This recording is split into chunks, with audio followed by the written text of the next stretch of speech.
Shalom, everybody, and welcome to the Israelity podcast. And on this podcast, you are going to get an Israelity check. So get your hummus, get your pita, and get ready.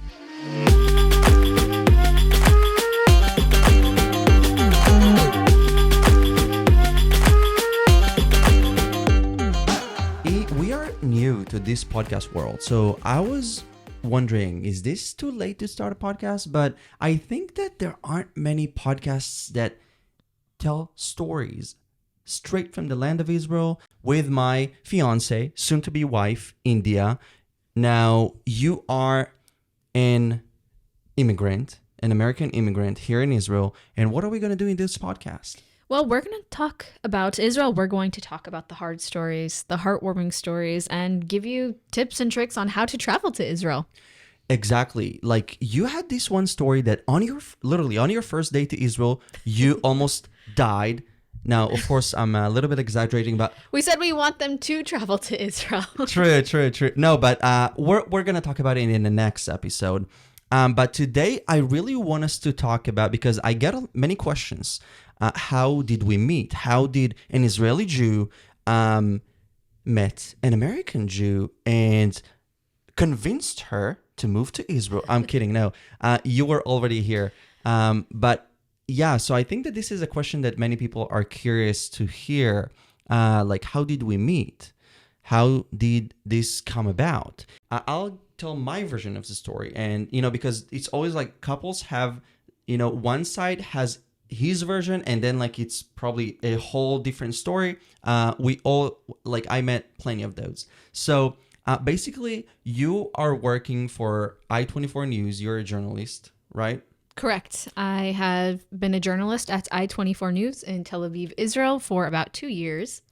Exactly. And like, you've been in Israel for a year before we met. Before we met, yes. You did an internship here. That's why you came to Israel in the first place. Correct. Now, she has been watching the videos that I've been making about Israel, creating content, defending Israel. And, I never expected, first of all, the videos to help me find my love. But, wow. I just focused on, being a nerd, creating content and defending my country. So, being a patriot, which is funny that nowadays people confuse being patriot for being a fascist, or being like, I'm getting all these slurring. But anyways, we're not going to talk about that today. So I'm working for former Prime Minister Benjamin Netanyahu, and we're in this political campaign right now. And also when we met, and on the top of that, it was COVID season. So you wanted to email me and to make a collaboration, because you were a journalist at I-24. And so how was it? Like, your coworker heard that you wanted, like, can you tell your part of the story? Like, how did it happen?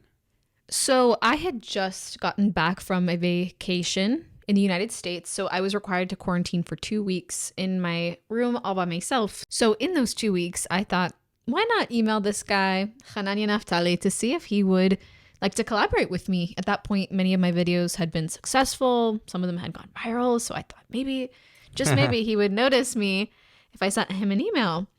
But, fear can do some things to you and convince you not to do something. So I wrote this email up to Hananya and decided to just put it in my drafts. I wasn't going to send it.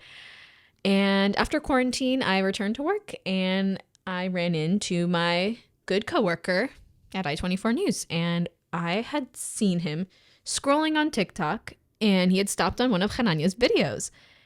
And I look at his phone and I say, oh my gosh, I wrote an email to this guy, but I never sent it.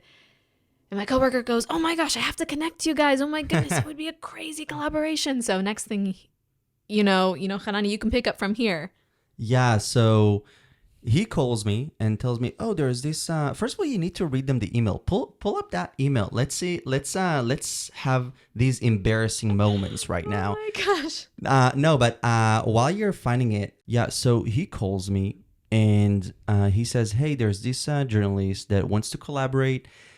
And do you want to, hit it up from there, make a video together, see where it goes. He put in a good word for me.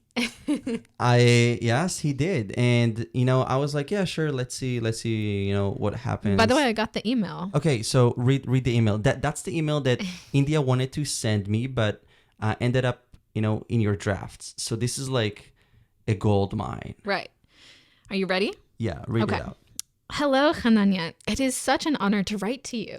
Exclamation point. Because I love exclamation points. My name is India Prasad, and I work as a vlogger at I-24 News in Tel Aviv. I know, who knew news channels had vloggers? Anyways, I greatly admire your work, and have watched many of your videos. It takes a lot of courage to do what you do. Aw, a little love. A little while ago, I saw your interview with Ambassador Singla, who is the Indian ambassador here in Israel, and I was so surprised because I did a video with him too right before you. True. And you thought I copied you. Well, no, our diplomat friend thought maybe that I had spoken to you and gave you the idea to do it, but I had never spoken to you at that point. So I continue. Together, I think we could do something great. We should work on a project together sometime in the near future. Here is the video I made with Ambassador Singla and Ambassador Malka if you want to see the sort of stuff I do. Ambassador Malka is the Israeli ambassador in India. And then I sent a Twitter link to one of my videos that actually did really well about the Indian and Israeli friendship. And then I finished with, let me know what you think. Sincerely, India Prasad. India Prasad. Now, you did not send this email to me. And back then, that was in 2020. Back then, I was pretty bad at reading emails. So I would have probably missed this email. So kudos to our friend that connected between us. So long story short, it was the season of lockdowns in Israel. So you weren't supposed to walk kind of freely, only like groceries, something that is vital stuff only. Crazy to think that this was only like a couple of years ago. And basically, we couldn't meet at a restaurant. We couldn't meet because everything was closed. It was only takeaway. So you said, okay, come to my roommate apartment thing, and we'll collaborate in the kitchen. We'll come up with video ideas and how we can defend Israel together or present Israel in a awesome way. And I also, so when you sent me the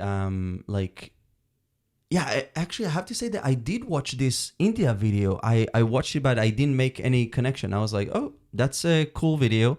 I wish I did this video because it was an awesome one. And anyway, so we met at your kitchen. You live in Tel Aviv and you had roommates, and we were sitting in the kitchen collaborating and coming up with ideas. But we ended up not thinking about ideas. We just thought about I don't know, I was curious to hear who you are. So I was asking you questions what do you do? Who are you? And I liked you. So but how did you know? Because you told me that you knew that I was into you. So how did you know that? Well, I could just see the way you were giving me eye contact. You weren't breaking it. So I could tell. And the way you were listening, it wasn't a way that someone listens to a person that they're not interested in. And I could tell you were really interested by your eye contact, your body language, your interest in the conversation, and the fact that you wanted to meet the next day. Yeah, because we said, so we didn't collaborate at all. We didn't think or come up with ideas. I did something very special that we didn't talk about. So for those of you who are in media or want to impress somebody in general, here is a trick for you. My professor, Professor Biddle at the University of Georgia, told us this. Especially in the media, if you want to invite someone over and impress them, learn to cook one dish really well and make it for that person, and you will win them over. And I thought, I want to impress Hananya, and I want him to collaborate with me. So I'm going to make him something awesome, something maybe he's never tried before. So it was chilly in the winter, January. It's funny, we met in January and we're getting married in January. Actually, Actually, and we didn't plan it. We didn't like plan. No. Oh, we'll wait for January. Yeah. So, yeah, I proposed to you 6 months ago in Jerusalem, and now getting married in January. So that's awesome. So we need to tell him what was the dish What was the that I made dish? to impress him. Well, it was a grilled cheese sandwich and tomato soup. Yeah, yeah. And for those of you that know me, I first of all I always strive to be on time, Swiss clock, but it was beyond my control because working for Mr. Netanyahu, so I was with him and I came literally straight from him to your place. So I was late and the grilled cheese were getting cold, but India graciously warmed the grilled cheese with her heart. How romantic that is. No, I mean, you put them in the microwave, I think. No? No, I put them back in the panini maker. Oh, I see. I You know, see. the panini press. Yeah, so we fun talked. to say. Yeah, we ate grilled cheese, tomato soup, and instead of talking about how we can collaborate, we were talking about life. We were talking about our favorite books, one of those conversations. Yeah, like the cheesy conversations with grilled cheese. No, but I really enjoyed it. And then I don't know, I had like a hook that I could, like connect to like, hey, let's meet the next day. Because you said there's a Persian restaurant near your apartment in Tel Aviv. So I said, well, let's get food tomorrow. And again, it's COVID, so you can't like go to the restaurant. It's only, takeout. And you don't try to meet someone the next day if you don't like them. So that was very obvious. So yeah, so you suspected that this is, it's more than collaborating. More than Yeah, but also I don't know when it happened. You tell me, but like we also what was it this day that we were walking in Jaffa and it was raining? Yes, that was the next day. So Yeah. I had been a bit suspicious of you just because, as a woman, we are suspicious of men initially a lot of the times. So I wasn't sure of your intentions. And I was a little nervous because I know that you are very big in the Israel media world, and that was the world I'm in. So I'm thinking, I don't know if I want to go on a date with this guy. And if it goes wrong, it's just going to be awkward. And there's this guy that I see, he's really big. And I went on this awkward date with him. So I don't know. Yeah, nobody wants that. But it actually went the complete other way. And now we're getting married. So Yeah. Yeah, but it's funny because I think the next day we went on I liked you. So I was like, I want to get to know this woman, and that's why I was like, oh, so let's and it's funny because you were in the head oh yeah, let me grab my notebook and we'll write some ideas and y'all, I was ready to actually talk about video ideas. I was going to bring my notebook. I was going to write ideas down. But when we went on this, I guess, was an unofficial date, I wasn't so certain it was a date. He was just taking pictures. He was taking videos. And I was like, wait, what about the video we're going to make? What about the collaboration? yeah, true. So it was like a Jaffa night, one of those wintry Jaffa nights that it was raining. We didn't plan, that it would rain, but I did not bring an umbrella. I He think asked that me about my political views. Of That's course, important. of course, you have to, if you want to proceed with somebody, you have to know where they're standing, No, I mean, we love everybody. But anyways, no, I was just curious. So yeah, it was one of those Jaffa wintry nights and it was raining and I did not bring an umbrella and I think you brought one. So it was like, it's funny that you did not pick up the hints because I was like, I want to get to know her. So to me, this was like a romantic date in Jaffa and it was raining. We're walking under one umbrella and I got you, I don't know, how do you call this in English? Like sachlav? How do you call it? It's like a porridge. Yeah, and like I got you that. I think like hot tea or hot wine, and we were like walking in the alleyways of Jaffa, old Jaffa, and like all these like yellow lights, pouring light on like the walls of like the houses there. It was very beautiful. And you told me that you did not understand why I'm like stopping to like take pictures and like enjoying like as if we're on a date because to you were like, dang it, I forgot to bring my notebook to come up with ideas, you know? So it was funny because then like after this evening has ended, I was like asking you, so when are we going on a real date? And you were shocked, you know? So good thing I asked, because you want to know that like you're on the same like page with stuff like that, you know? But you agreed. And then the rest, kids, is history. Right. And it's hilarious because I swore when I came to Israel, I will never, ever date an Israeli, just because I thought they were so aggressive and pushy. And that is totally against my nature. It's not something that I enjoy or am attracted to. It's really repulsive to me when people are pushy and demand. And you were totally opposite of that. You were gentle. You asked politely. You didn't demand anything from me. And I really appreciated that. Yeah, you know, we in Israel, and again, we're gonna talk in this podcast about the cultural difference and stuff like that, because I think that although Israel and America, they're like natural allies, but you see that there are cultural differences here in this country. So I find it fascinating, you know, that an Israeli fell in love with an American, and you know, everything is like working together. But I think that I'm a little bit more you know, easygoing and less pushy than the Israeli nature, because Israelis by nature, we have this like chutzpah thing that, you know, it's a survival mode, because it's like happening and we have to, you know, survive. Like it's a chaotic, you know, we always joke, we Israelis joke that we have a war every summer. So it's funny that you know, to Americans, it comes as like, it's perceived as being pushy, but to Israelis, it's like, well, we have peace now, so let's find a girlfriend, and we have to push for it, you know, before there's another round of rockets. Of course, I'm exaggerating, but it's I don't really know what's going on in their minds when they're like being pushy. It's the thing about patience is like, they see a flower and they want to pick it. They don't want to nurture it before they pick it. True. So obviously not every Israeli. Exactly. We do not generalize here on this podcast. And even if we do, I'm an Israeli, so technically I'm allowed to.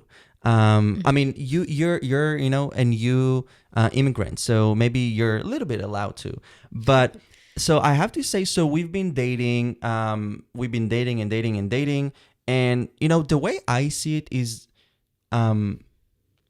if you hit a gold mine, you just take it. You know, you don't, because I feel like we will live in this world that there are, you know, people that are just like, I want to try a lot of things. I want to go crazy. And like, sure, if that suits you, fine. But the way I see it is that if you find something good, something that you can relate to, and something, you know, like you Americanos, you like to say hitting the jackpot. So if you are like in that state of like, you know, situation, so just go for it, because if you find something good, why not, you know? So then I had the idea that I wanted to, you know, propose to you. Now of course this podcast is like, you know, 30 minutes, but like it was a process. It's not like, you know, after the first 5 dates I was like, here's a ring. But what if I did it? What if I did it? Like, oh, but I do have to say that on our real date that we went to after I asked you out, you told me yourself that you were like, so you were like asking a question. Do you know what it, like, how did you say that?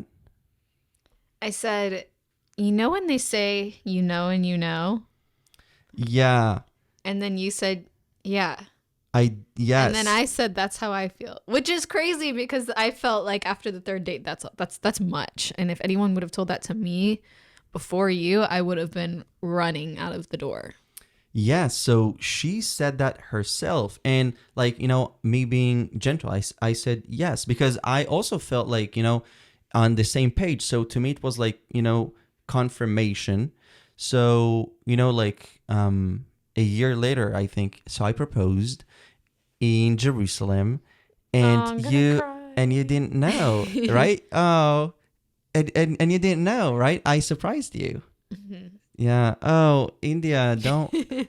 Yeah. So it's like, I'm crying. I'm sorry, No, it's but sweet. it's beautiful, I think, because I wanted to surprise you. I wanted to propose and surprise you, and I did manage to, because you, like, we don't go to Jerusalem, like, every day.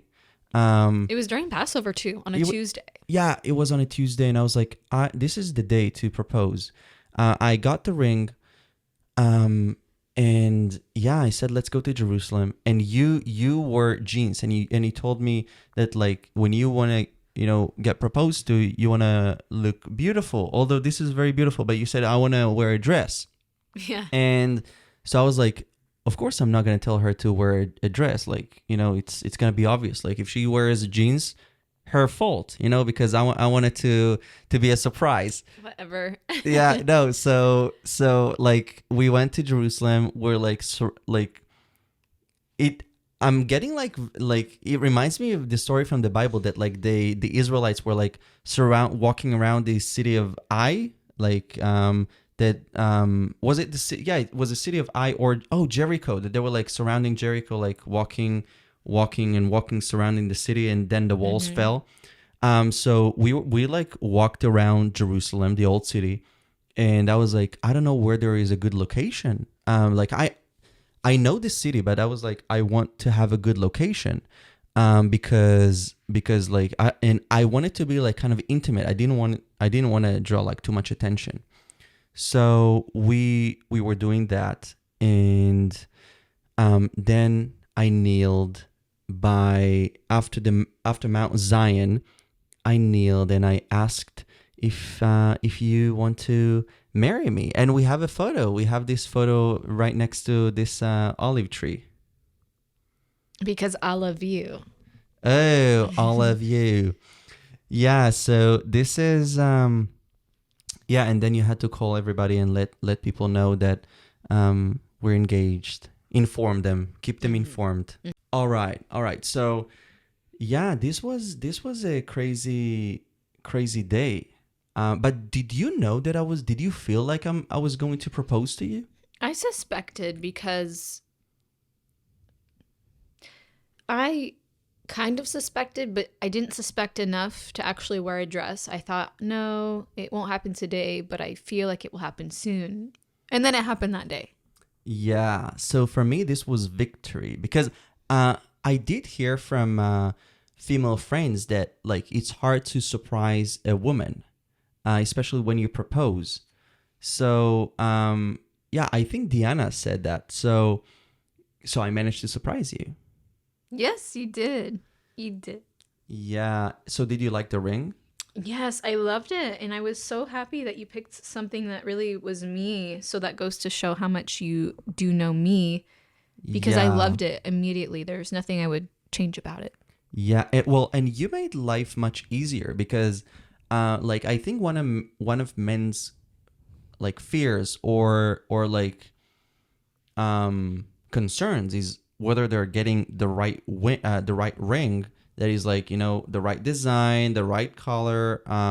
So you made it easy. I think I asked you or something, like, so what is your style? And you were like, well, my size is, you said 12 or something. No, 6. Oh, 6. 6. Yeah. So why am I saying 12? Is A because, US 6. yeah, because when I went to get the ring, the lady was like, okay, what's her size? And I was like, well, she told me it was 6. And then she laughed. She was like, huh, well, she's not 6. And I was like, well, she's American, and she said that she's 6. So she was like, oh, well, 6 in America is 12 in Israel, or 11, something like that. And then I popped. You popped I popped the ring. the question. Yeah, the question. But I think I made it, like, because you know how they, like, kneel and make a speech. I did not make a speech. I was like, India, will you marry me? And I give you the ring. Well, you said a few sweet sentences. Yeah. Yeah, I did. Like, I'm your one and only love. Yeah. Yes, I did. And the thing is that I wanted to capture this on video. So for me, it was like a project because I wanted to, first of all, I didn't want anyone to like film so that it'll be like obvious that something is happening. So I brought my little camera and I had to set the camera and then like tell her, oh, let's walk.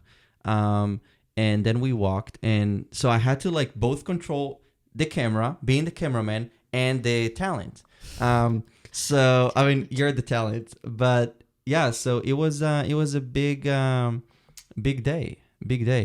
And I think being given the fact that I served in the army, that helped me a lot to to just be precise, like to be determined, like. So you're comparing our proposal to a military operation. No. Well, to some maybe it may feel that way because like you are filled with emotions. You're like, wow, I'm gonna do this today, so yeah. But no, like what helped me is I think that the discipline that I had I had inherited in the Israeli army, that like, okay, I said that I'm gonna do it today, then I'm gonna do it today. Like I don't care if like there are gonna be people or like I don't know, because I wanted it to be in Jerusalem but not too corny, or to have like people around us, because I feel like it's a private like moment. So you want a nice view, but like kind of private. And I think we got it. We did. Yeah. That was a Jewish couple like passing, and then they said Mazel Tov, Mazel Tov. Yeah, they saw that was our little audience. Yeah, so that's pretty much our story. We are going to get married in January, and it's gonna be amazing. It's gonna be amazing, and yeah. So if you have any suggestions for honeymoon locations, please let us know. We're open for suggestions. But yeah, I'm excited for that. So is it hard to plan a wedding? How do you think? In Israel? Like, cause you're starting your life in Israel, and you lived your whole life in the US. So is this like hard? Like, would it be easier to plan a wedding in America or easier in Israel? Because Israel is, it's kind of like balagan. Well, definitely it would be easier for me to plan in the US because of the language. I'm still learning Hebrew. But what is great about Israeli weddings is that your guests help you pay for the wedding, so the financial burden is not completely on you. And so in that way, it is easier to plan a wedding in Israel because you're not so stressed about going into debt before you start your marriage. True. Yeah, to me that was strange that I heard that in America when you get married, you get like pots and like like spoons stuff for the and kitchen. plates. And to me, like I never went to a wedding where like the couple got gifts, because in Israel, we just give cash, cold cash. No, because we understand that like obviously it's an operation, and in Israel a wedding could easily cost you 100,000 shekels, which is $25,000. Also in the US, I mean, it's a lot for anyone to yeah, and for. especially for like a young couple that is starting their life. Like what, like yeah. So Israelis, they're very considerate. They're like, we'll help you pay the wedding, and this is going to be our gift. I think the US should take notes when it comes to weddings. That the guests should help, instead of giving plates and spoons, give a financial gift so that the couple can pay for this beautiful wedding that you're attending. Indeed. But yeah, because if and not to be ungrateful, but because I'm grateful for what I have, and like gifts, I will never say no to that. But it's like, I have spoons. I like I have a pan. I'm cooking my omelet every morning. I just think it's different. I think in the US, giving money is actually seen as a little insulting, because people think, oh, if I give this person money, then it means I don't care. I didn't care enough to think about a gift. And I understand that is the mentality. if I give just money or a gift card or whatever, it's so impersonal and people want to give gifts because it's more personal. And that makes sense for sure. I can understand that. But on the other side, in Israel, they see it as, well, we need to help this couple be set up for success and we don't want to have them in a hole of debt before they start their lives together. So that's the explanation culturally behind that. Accepted. Explanation accepted. I mean, obviously, we are in favor of the United States, in favor of Israel. So it's just, us telling stories, sharing our personal perspective. But anyways, I think we can wrap it up. And thank you so much for sharing. And I'm sorry for making you cry. I did not want to make you cry. It was a happy cry. I'm kidding. Yes. But I hope you all enjoyed your bowls of hummus and pita. Yeah. I actually have some in the fridge, so I would love to get some hummus after this. So next podcast, we would be open to hearing your questions so that we can answer them. And like we said in the beginning, we are here to give you a deeper connection to Israel, the Holy Land, a deeper connection. We want to give you the best tips on traveling to Israel or even moving to Israel or working in Israel. We want to offer that to you here in this podcast. And we really dedicated this first podcast for you to get to know us so you know where we come from. Exactly. So this is Israelity podcast. See you very soon. Bye-bye. Bye.